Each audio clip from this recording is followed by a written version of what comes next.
I was playing honkaistarrail, and I finished the first chapter of the main story, which took place on the planet jarilo-VI.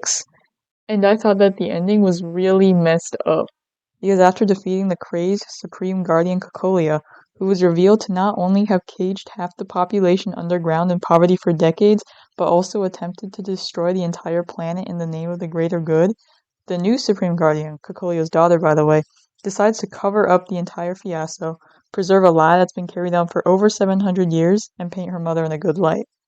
Just as a quick refresher, Cocolia, as far as I know, was basically a very righteous, dedicated ruler until she heard the voice of the Stellaron, which persuaded her to abandon Qliphoth's ideals of preservation and instead pursue a path of destruction. She says, "My conviction was once steadfast, unparalleled, until a sudden change arrived and threw everything into chaos. Another choice appeared before me, a subversion of the old order and the welcoming of a new world. And compared to the illusory, ever more distant preservation, this was so tangible." Essentially, Cocolia took the easier path of destruction, what she thought was more tangible, and gave her the idea that you must break the old to build the new. Obviously, that turns into a boss fight, and after the boss fight, we have this amazing dialogue cutscene. There's still much to do. The people will have felt the effects of the engine of creation. There are so many questions to answer, so many truths to reveal. I don't know whether I can get the people to accept all this. Can I really do that? Tell everyone about Mother's true motives? About a lie perpetrated for 700 years? No way. Seele? I don't know how to explain it. I don't think there's any other way. In the underworld, we tell the kids, things will be better tomorrow. Everyone knows it's a lie, but it gets them to sleep with some hope. Can you imagine the consequences if we told the people what happened here? They'd be devastated. If we can't trust the Guardians, who or what can we trust? Mother died to preserve Belobog. What? The visitors from beyond the sky told her the secret of the Stellaron. She knew that Elisarand, the first Supreme Guardian, had failed to destroy it.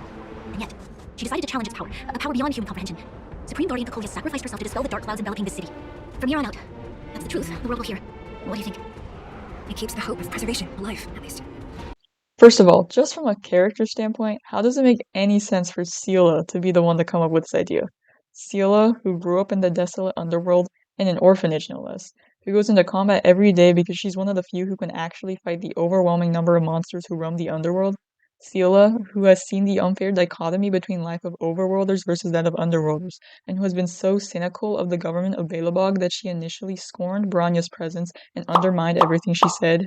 That's Seele. The whole reason for the underworld's desolate conditions was due to a lack of transparency and communication between the overworld and the underworld, and now Seele wants to maintain that deceit and even suggests it. Second, the reason for the lie is weak as well.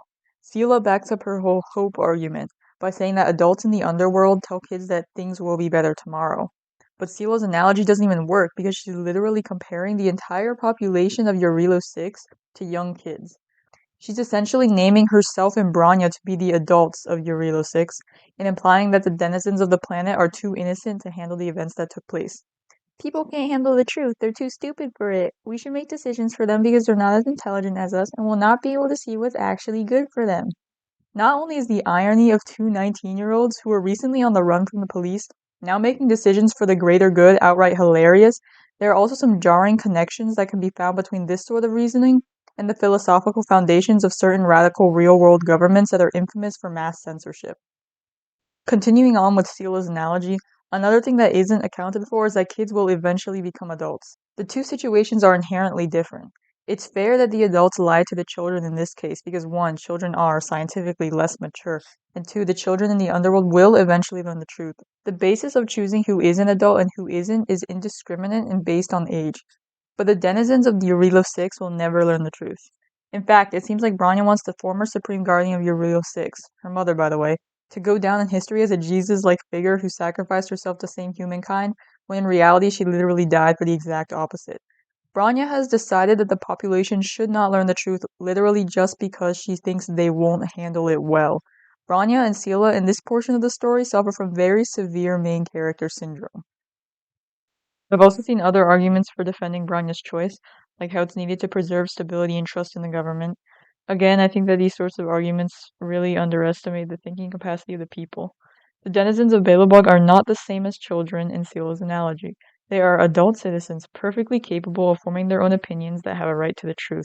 Not to mention wanting to preserve trust in a government that has been covering stuff up for the past 700 years is just not really an argument that you can use. I mean, if you need to lie to have people to trust you because the truth will make them distrust you, then maybe people shouldn't trust you because, well, you're not trustworthy. At this point, Branya and Seele are asking for citizens to place unwarranted, unconditional trust in them that they do not deserve at all. They really are no better than your least favorite politician. That pretty much summarizes everything I hated about the jarilo-VI ending. As always, I'm open to discussion, and I'd love to hear any other arguments for or against Branya. Thank you for watching.